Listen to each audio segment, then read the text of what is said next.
Student, মৌলিক সংখ্যা বাহির করার সংক্ষেপ পদ্ধতিটা আমরা আজকে শিখব। তোমরা সবাই রেডি তো? তাহলে লক্ষ্য করো, মৌলিক সংখ্যা না মৌলিক সংখ্যা নয়,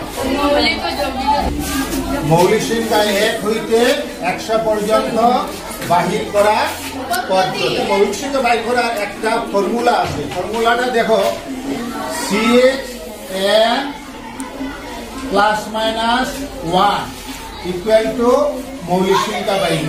ফর্মুলাটা কিটা? CHN +-1।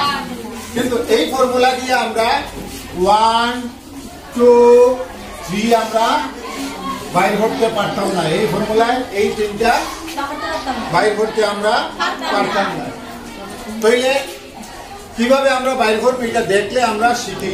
5 এবং 7 দ্বারা বিভাজ্য।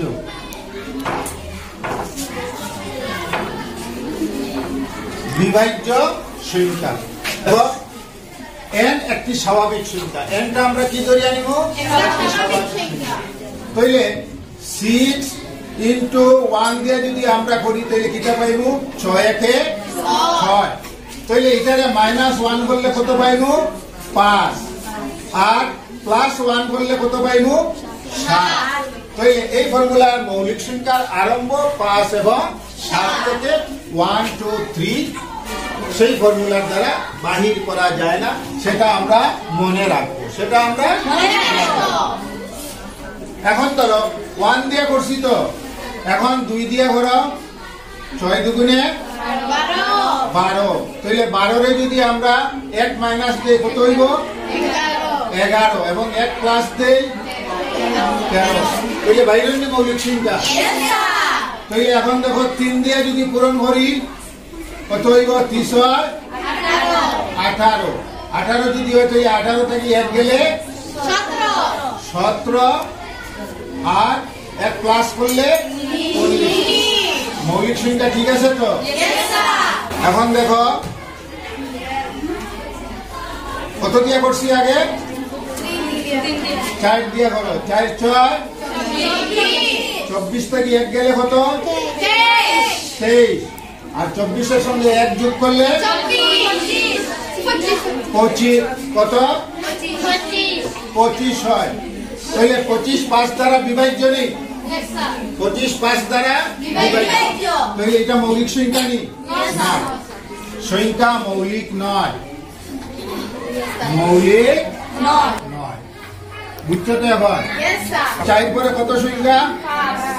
5 দিয়ে যদি পূরণ করে কত হইব? 5 6 30। 30 এর থেকে 1 মাইনাস গেলে মাইনাস আগে করবো, কারণ তখন আগের সংখ্যাটা বাইরিব। 1 গেলে কত? 29। আর 1 যোগ করলে 31। মৌলিক সংখ্যা। বাইরের মৌলিক সংখ্যা গুলো এই ফর্মুলার দ্বারা। এখন আমরা কত দিয়ে করবো? 6 6 36। 36 থেকে 1 গেলে আর 1 যোগ করলে 37। তাহলে 35টা 5 7 35। তাহলে এটা মৌলিক সংখ্যা নেই? তাহলে এই দুইটা মৌলিক সংখ্যা। এখন কত দিয়ে করবো? 8 6 8 48। 48 থেকে 1 গেলে কত? 47। আর 1 যোগ করলে 49। 7 7 এটা মৌলিক সংখ্যা নেই? তাহলে আমরা স্বাভাবিক ভাবে পাইলি আর না? 6 9 54 থেকে 1 গেলে 53। আর 1 যোগ করলে 55। 55। তাহলে এটা মৌলিক নেই? তাহলে এইভাবে যদি আমরা গুণ করি এই ফর্মুলার দ্বারা, তাহলে 1 থেকে 100 পর্যন্ত মৌলিক সংখ্যা আমরা সহজে নির্ণয় করতে পারবো না। তাহলে তোমরা মৌলিক সংখ্যা বাইর করার পদ্ধতিটা বুঝছো নি এখন?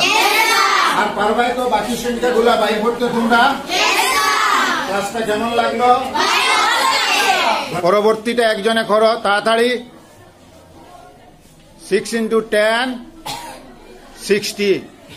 60 থেকে 1 গেলে 59। আর 60 সঙ্গে 1 যোগ করলে 61। 59টা কিচ্ছুটি বিভাজ্য হয়নি। তোমরা বের করাটা শিখিলিছো নানি? আর পারবাই তো?